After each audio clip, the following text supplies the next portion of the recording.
Hi అండి. మురుగునీటి కథ. ఇది 7th క్లాస్‌లో one of the important lesson అండి. ప్రీవియస్ పేపర్స్‌లో కూడా ఫ్రీక్వెంట్‌గా అడిగిన క్వెషన్స్ ఉన్నాయి ఈ లెసన్ నుంచి. ఇందులో ఉన్న కొన్ని ఇంపార్టెంట్ టాపిక్స్ ఏంటన్నది చూద్దాము.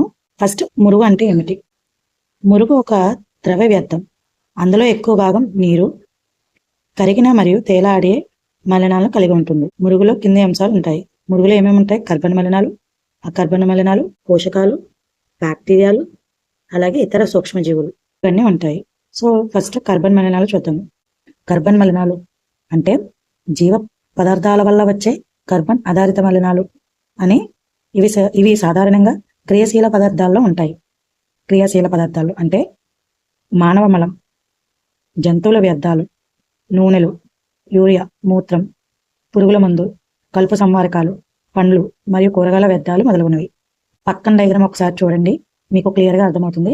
అందులో వంటింటి నుంచి వచ్చే వ్యర్థాలు, స్నానాల గది నుంచి వచ్చే నీరు, మలం, జంతువుల మలం, అలాగే ఫ్యాక్టరీ నుండి విడుదలయ్యే వేస్ట్, ఇవన్నీ కూడా కార్బన్ మలినాల్లో వస్తాయండి. సో ఇది డైరెక్ట్గా వాటర్లో విడుదలవ్వడం వల్ల వచ్చే ప్రాబ్లమ్స్ ఏంటంటే వాటర్లో ఆక్సిజన్ శాతం తగ్గుతుంది. ఆక్సిజన్ శాతం తగ్గిందంటే ఆటోమేటిక్గా ఆ నీటిలో ఉన్న చేపలు కట్ట చచ్చిపోతాయి. అకర్బన మలినాలు ఏంటో చూద్దాం. అకర్బన మలినాలు అంటే కార్బన్ లేకుండా ఉండే పదార్థాలు.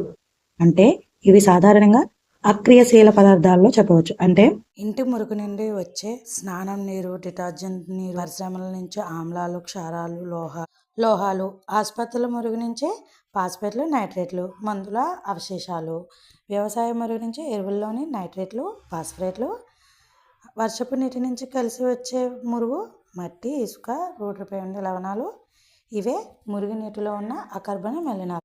ఇవి నీటిలో కలిసినప్పుడు అల్కి పెరుగుదల ఎక్కువ అవుతుంది. అల్కి పెరుగుదల ఎక్కువ అవడం వల్ల ఆక్సిజన్ లెవెల్స్ అనేవి తగ్గుతాయి.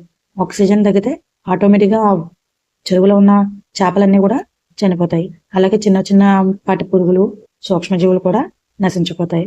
సో అకర్బన మలినాలు అంటే ఇలా చెప్పుకోవచ్చు. పోషకాలు అంటే ఫాస్ఫరస్, నైట్రోజన్.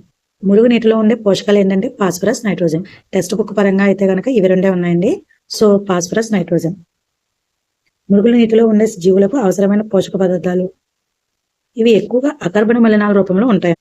Next, bacteria.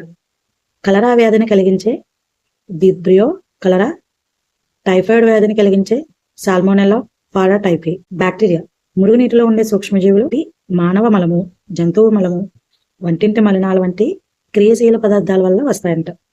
ఆ మురుగునీటిలో ఉన్న బ్యాక్టీరియా వల్ల మనకి డయోరియా, కలరా, టైఫాయిడ్ ఇటువంటి వ్యాధులు రావచ్చు అని చెప్పేసి చెప్పవచ్చు. నెక్స్ట్, ఇతర సూక్ష్మజీవులు. విరేచనాలు కలిగించే ప్రోటోజోవను. అంటే ఈ మురుగునీటిలో 2 రకాల సూక్ష్మజీవులు ఉంటాయి. ఒకటి హానికరమైన సూక్ష్మజీవులు, ఉపయోగపడే సూక్ష్మజీవులు కూడా ఉంటాయి. ఉపయోగపడేది ఏంటంటే శుద్ధి చేయడానికి ఉపయోగిస్తారు. హానికరమైన సూక్ష్మజీవులు అంటే కనుక హానికరమైన సూక్ష్మజీవుల్లో బ్యాక్టీరియా, ఫంగస్, ప్రోటోజోవా, వైరస్ లాంటివి ఉంటాయి. ఫంగస్ అంటే చర్మ వ్యాధులు, చర్మానికి సంబంధించిన వ్యాధులు రావచ్చు. ప్రోటోజోవా అంటే టైఫాయిడ్, కలరా ఇటువంటి. వైరస్లు అంటే జ్వరం, వల్లినొప్పులు, దగ్గు, తుమ్ములు, ఇవి వైరస్ వల్ల వ్యాపిస్తాయి. ఇదండి మురుగునీటిలో ఆరోగ్యానికి మరియు పర్యావరణానికి హానికరమైనవి ఉంటాయని ఈ పాట ఉద్దేశం. అయితే ఈ వీడియో కనుక మీకు వర్తి అనిపిస్తే కనుక ఒక లైక్ చేయండి. మరిన్ని ఇన్ఫర్మేషన్ వీడియోస్ కోసం ఛానల్ని సబ్స్క్రైబ్ చేసుకోండి. Thanks for watching.